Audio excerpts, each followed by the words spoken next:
Time to start working on another project. This one's been in storage since, I guess, midsummer.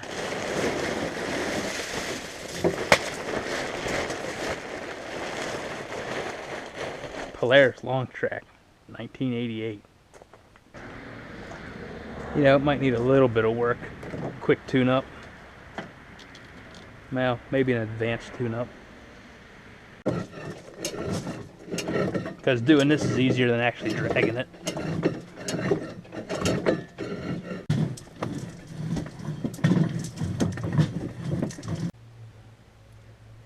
Can't say I've ever seen anybody actually add weight on purpose to the front of a sled.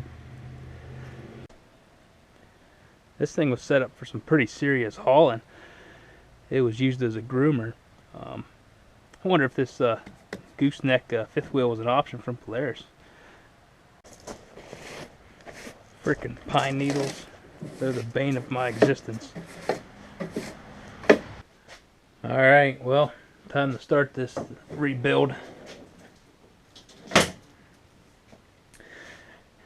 Yeah, this thing was a little bit of a basket case. Apparently somebody else rebuilt the motor, and they never put the circlips back into the pistons, so it ran for a long time and just machined a nice, man, it's almost becoming a boost port at this point into the cylinder walls.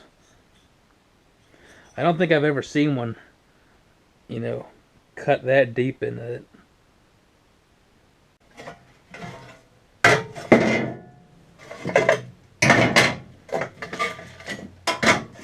I think the bottom end, yeah, it looks like this thing's could probably use some help down there as well.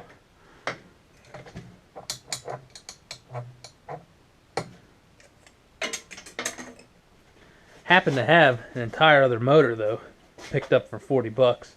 It's a 440 versus a 500, but be good enough for what this thing's going to be used for. Yeah, oil injection's gone. We don't need that. Gotta save this oil. Can't let that go to waste.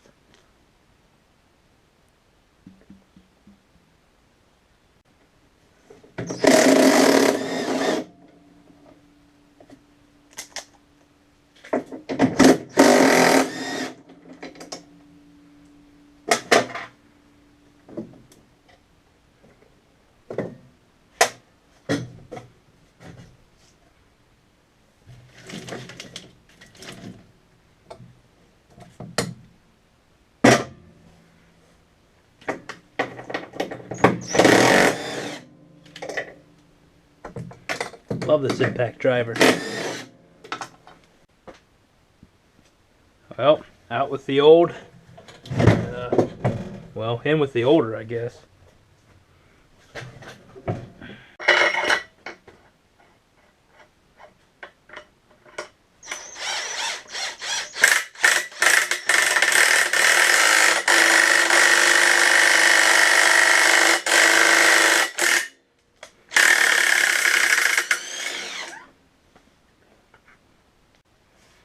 Time to get rid of some dead weight. I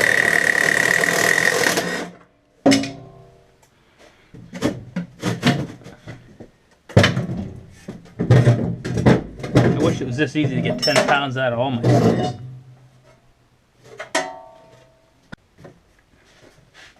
I love how there's just scrap steel thrown in here for ballast.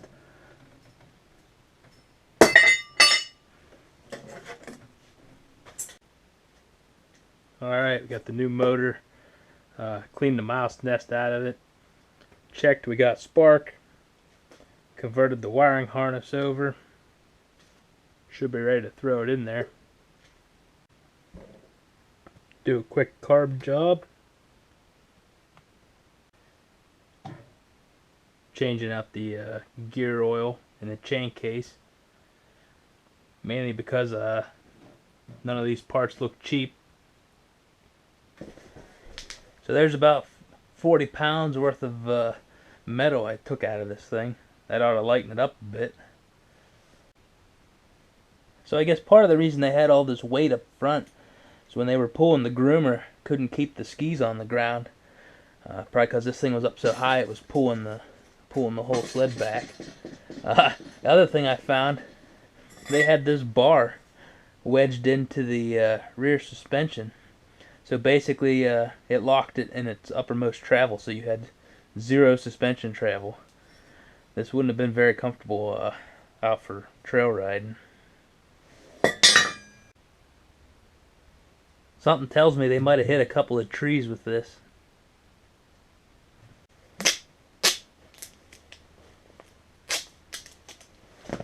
Gotta do a nice upholstery job on this.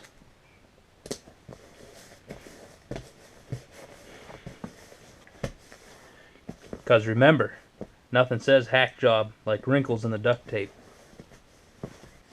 Got the carburetor cleaned, back installed. Figured out how they had this whole fuel caddy set up. Nice. About ready to go give this thing give it a try. Fill it up with some gas and see if we can get it to pop. So to make things easier to start when every part of the fuel system's dry, I usually just get a little bit of compressed air and put a little bit of pressure in the tank and hold it there and just let the gas, you'll see it start flowing through and filling up everything.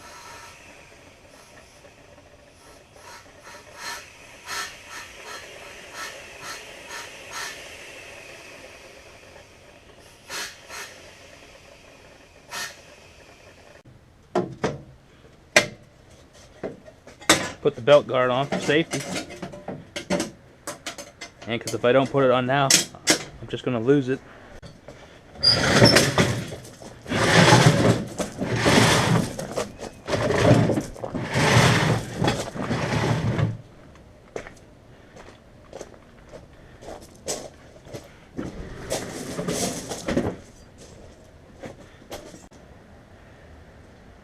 Alright, well, time to see what this $40 swap meet engine is going to do.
Okay, so the needle and seat stuck on it eventually.